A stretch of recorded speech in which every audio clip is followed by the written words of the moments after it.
Fala pessoal, beleza? Tudo bem? Meu nome é Thiago Oliveira e estou aqui mais uma vez gravando mais um vídeo. Eu quero compartilhar com vocês leituras que eu realizei em janeiro, tá bom? Um é um relato autobiográfico, o outro é uma experiência, mas não deixa de ser um relato autobiográfico num campo de concentração. Um é de literatura e um é sobre ateísmo, tá bom? E aí eu quero compartilhar com vocês e contar um pouquinho de cada um desses livros, tá bom? Então vamos lá, pessoal. O primeiro livro que eu quero compartilhar com vocês é um relato autobiográfico. Vida de São Maximiliano Kolbe, o santo que esteve no inferno. Esse livro aqui tem um vídeo, tá? Que eu gravei falando sobre esse vídeo específico. Eu não vou me estender muito nele. Mas assim, o padre Maximiliano Kolbe, ele foi capturado pela polícia nazista, a Gestapo, na Polônia, e ele foi levado para o campo de concentração. O que é bastante interessante no livro dele e no relato autobiográfico dele, que é aquilo que eu falei no outro vídeo, que tem um vídeo inteirinho falando sobre esse assunto, o vídeo, né? Que eu acredito mesmo que você lutar por uma causa ou você morrer por ela é realmente de fato quando você está vivendo a experiência que essa sua causa ou aquilo que você acredita é colocada, imposta para você realmente lutar ou acreditar e louvar isso para as pessoas que realmente você acredita nisso, né? Que Maximiliano Kolbe, ele pediu para ficar no lugar de um prisioneiro, né? Porque esse prisioneiro, ele na época, os capos estavam contando, na verdade, um prisioneiro fugiu e ele pediu para ficar, e um prisioneiro fugiu, e aí, quando esse prisioneiro fugiu, teria que morrer 10 pessoas. Sempre era assim, se um prisioneiro fugisse, ia morrer 10 pessoas, escolhida aleatoriamente. E um prisioneiro foi escolhido, ele se ajoelhou, alegou que era casado, que tinha família, precisava estar ali no campo de concentração para estar lutando. E Maximiliano Kolbe se sensibilizou com aquilo e pediu para ficar no lugar do prisioneiro. Foi levado ele mais 9 para uma espécie de bunker, e aí eles ficaram sem água, sem comida durante 14 dias e morreram, inanição. O Maximiliano Kolbe foi o último que morreu, e não morreu até por conta da fome, né? Foi um fator também, mas injetaram um veneno nele, e aí ele morreu. Então, Maximiliano Kolbe, tá bom? Eu tenho outra biografia, que nem eu falei no outro vídeo também, que eu quero ler muito. Então vamos lá, galera, vamos continuar aqui. Esse livro, gosto demais, procuro ler todo ano. Em Busca de Sentido, do Viktor Frankl. Que livro, pessoal. Eu indico fortemente, é a terceira leitura, já terminei em janeiro. Terceira leitura, eu li a segunda leitura, eu li em 2022 e agora em 2026. A primeira leitura, que nem aqui, ó, eu vou mostrar para vocês. Eu costumo escrever a data da leitura que eu termino, né? Porque assim aí eu consigo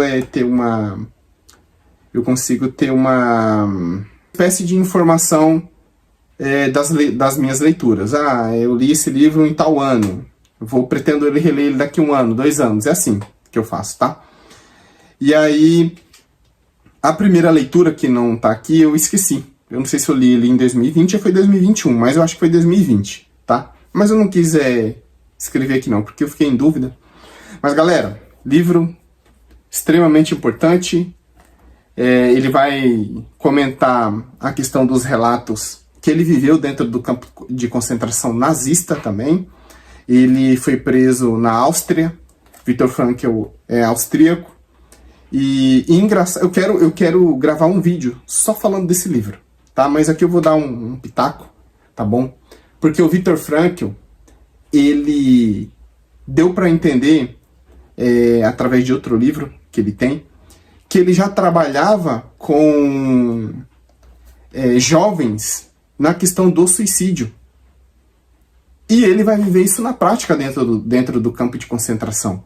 Então ele trabalhava com jovens por conta de suicídio, e aí ele estava vivendo essa experiência dentro do campo de concentração. Ele relata que várias pessoas morreram, se suicidaram, porque não aguentaram o sofrimento, você ser tratado pior do que um animal dentro do campo de concentração. E aí, uma frase que ele vai parafrasear Dostoiévski, que é um autor russo, e que me chamou muita atenção, e eu levo essa frase para o resto da vida, é que ele fala assim, no contexto, é que ele estava dormindo num espaço de 2 metros, 2 por 2,5, com 9 pessoas. E aí ele comenta um pouquinho, você pode já ter lido sobre questão de restrição de sono, você já pode ter escutado sobre você não dormir bem, né, que é a restrição de sono, e isso pode atrapalhar a tua rotina. E ele falou, de fato, mas coisas que eu não aguentaria se eu não estivesse no campo de concentração, eu aguentei.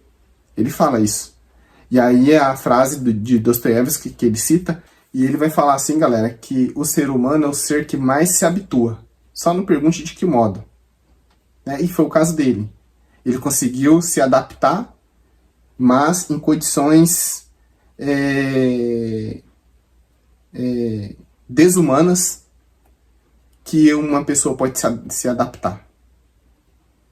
Então, assim, eu carrego essa frase porque, assim, é aquilo que eu sempre falo no meu trabalho, quando a pessoa está passando por uma dificuldade, um sofrimento, seja mental, seja físico, é tentar, com a situação, tentar se favorecer com isso.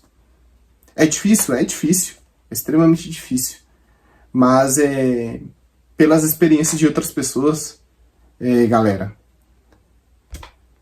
pelas experiências de outras pessoas, a pessoa consegue vencer e se adaptar na vida. E aí, galera, fica a dica em busca de sentido, tá? Indico fortemente.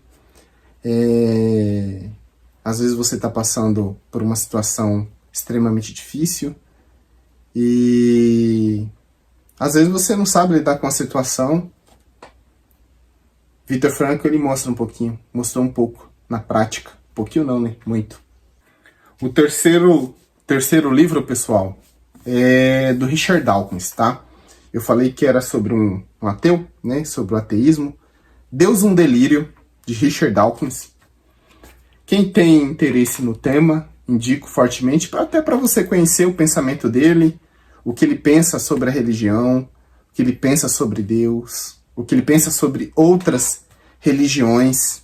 E já de cara eu vou te falar, extremamente arrogante, sarcástico, irônico,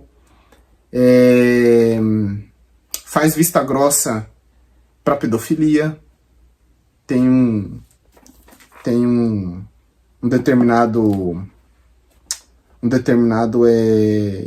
capítulo aqui que ele vai falar que ele estava numa conferência e aí ele falou que considera, eu não sei nem se eu posso falar, porque às vezes pode até derrubar o vídeo, né? Tá, mas é mais ou menos no contexto aí da pedofilia, é que ele fala que ele considera um abuso de uma criança, ele considera que você doutrinar a criança na religião é pior do que um abuso cometido em uma criança. Palavras dele, tá? Não vou falar porque vai que esse vídeo é derrubado, né? Até por conta que o algoritmo ele tá bem complicado do YouTube. Então, eu quero fazer um vídeo sobre Deus, um Delírio também. Indico fortemente, se você quer conhecer o tema, vá com calma, não procure julgar logo o autor de cara, né? Que às vezes é inevitável, mas você vai conhecer o pensamento dele, tá bom? Leiam. É um livro que é aí mais ou menos de 400 páginas. E um livro que eu gostei demais, David Copperfield, do Charles Dickens. Esse livro, galera, eu comecei ele em dezembro. Eu comecei esse livro. E aí eu terminei ele em janeiro. Eu até coloquei a data aqui, ó. Especificamente, terminei dia 24 de janeiro. Eu tô gravando esse vídeo em fevereiro, para vocês terem ideia. Mas assim, eu comecei ele 3 de dezembro, depois dia 24 de janeiro. Por que eu escolhi logo esse livro? É um clássico, né? Da literatura inglesa. Mas eu queria ter uma experiência com calhamaço. Um livro mais ou menos aí de 876. Aqui, 868 páginas. Então, assim, no começo da leitura desse livro aqui, eu comecei ele dia 3 de dezembro, comecei o livro dia 3 de dezembro, e logo no começo aí eu não estava tão, assim, entusiasmado com a leitura. E aí eu lembro que eu estava lendo um dia sim, um dia não, ficava 2 dias sem pegar nele, e aí, quando ele começou a falar mais da parte do sofrimento dele na infância, aí eu peguei o gosto da leitura e aí fui embora. Tá? E aí também eu queria ter uma experiência com calhamaço para ver quanto tempo ia demorar na leitura. Mas assim, não demorar por demorar, eu queria não perder o foco, eu queria ter a concentração, entender o enredo do começo do livro. Ele vai falar que tem um pouco de relato autobiográfico, tá bom? Porque Charles Dickens, ele fala que David Copperfield é o filho dele predileto, né? Ele considera o melhor livro dele. E aí, esse livro ali no contexto ali no começo da Revolução Industrial, na era vitoriana, na Inglaterra. O personagem, que é o Copperfield, ele tem uma infância muito difícil, e ele queria ter uma ascensão na carreira, ele almejava ter um trabalho, principalmente vencendo por meio da educação, tá? Eu quero também gravar um vídeo só falando sobre ele, que eu achei interessantíssimo isso daí. E aí ele quer vencer através da educação. E aí ele vai falando a trajetória dele, ele vai... o Richard Dawkins, o Charles Dickens, ele vai tecer muitas críticas sociais naquela época. É um livro assim que faz você ver que, por mais que as circunstâncias estejam difíceis na vida de uma pessoa, a pessoa pode ter uma ascensão social andando em caminhos de pedras. É difícil, mas consegue. Eu tenho certeza disso. Tá? Então, pessoal, fica aí. Essas foram as minhas leituras de janeiro. E comentem se vocês já leram algum livro desses aqui que eu apresentei. E se vocês derem dica também de outros livros, tá bom? Mas é isso. O importante que eu sempre falo nos vídeos é você começar a leitura. Vai ter livros que vão te ajudar, outros você não vai gostar, alguns você não vai gostar, e assim, vida de leitura é isso daí, tá bom? Valeu, galera, até o próximo vídeo.